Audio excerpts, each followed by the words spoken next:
Picture this.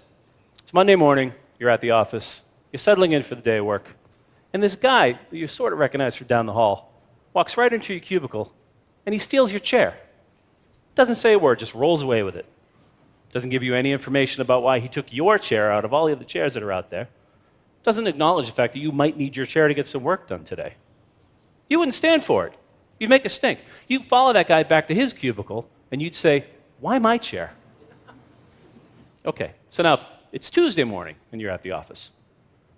And a meeting invitation pops up in your calendar. And it's from this woman who you kind of know from down the hall, and the subject line references some project you heard a little bit about, but there's no agenda. There's no information about why you were invited to the meeting, and yet you accept the meeting invitation, and you go. And when this highly unproductive session is over, you go back to your desk, and you stand at your desk, and you say, "Boy, I wish I had those 2 hours back. Like I wish I had my chair back." Every day, we allow our coworkers, who are otherwise very, very nice people, to steal from us. And I'm talking about something far more valuable than office furniture. I'm talking about time, your time. In fact, I believe that we are in the middle of a global epidemic of a terrible new illness known as MAS, mindless accept syndrome. The primary symptom of mindless accept syndrome is just accepting a meeting invitation the minute it pops up in your calendar. It's an involuntary reflex. Ding, click, bang, it's in your calendar. Gotta go, I'm already late for a meeting. Meetings are important, right? And collaboration is key to the success of any enterprise. And a well-run meeting can yield really positive, actionable results. But between globalization and pervasive information technology, the way that we work has really changed dramatically over the last few years. And we're miserable. And we're miserable not because the other guy can't run a good meeting. It's because of MAS, our mindless accept syndrome, which is a self-inflicted wound. Actually, I have evidence to prove that MAS is a global epidemic. Let me tell you why. A couple of years ago, I put a video on YouTube. And in the video, I acted out every terrible conference call you've ever been on. It goes on for about 5 minutes, and it has all the things that we hate about really bad meetings. There's the moderator who has no idea how to run the meeting. There are the participants who have no idea why they're there. The whole thing kind of collapses into this collaborative train wreck, and everybody leaves very angry. It's kind of funny. Let's take a quick look, just a little. Our goal today is to come to an agreement on a very important proposal. As a group, we need to decide if... Hi. Who just joined?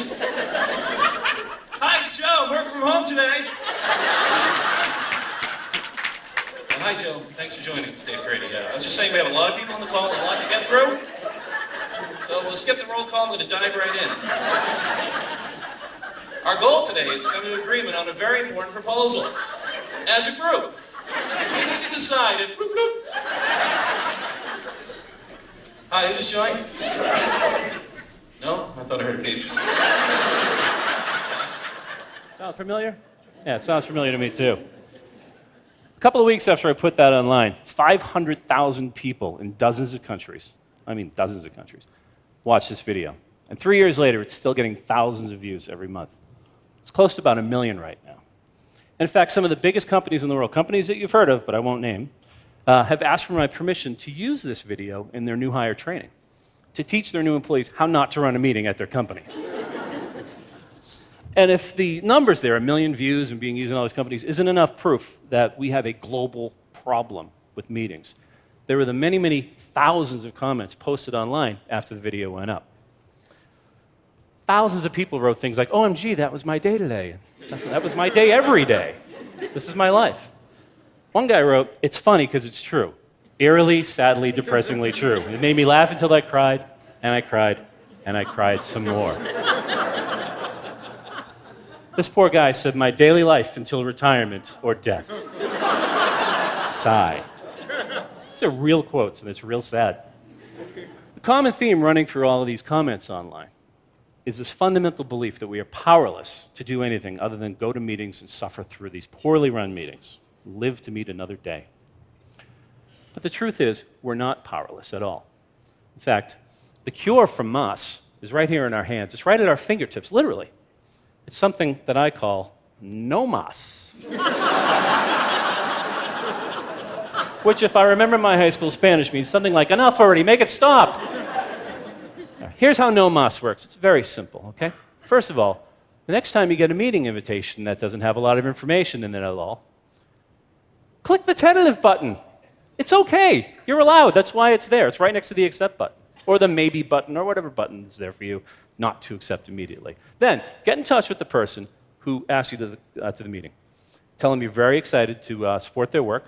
Ask them what the goal of the meeting is, and tell them you're interested in learning how you can help them achieve their goal.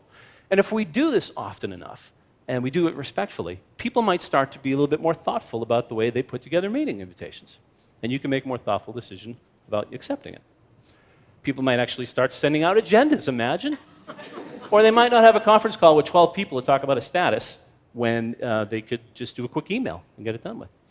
People just might start to change their behavior because you changed yours. And they just might bring your chair back, too. No mas.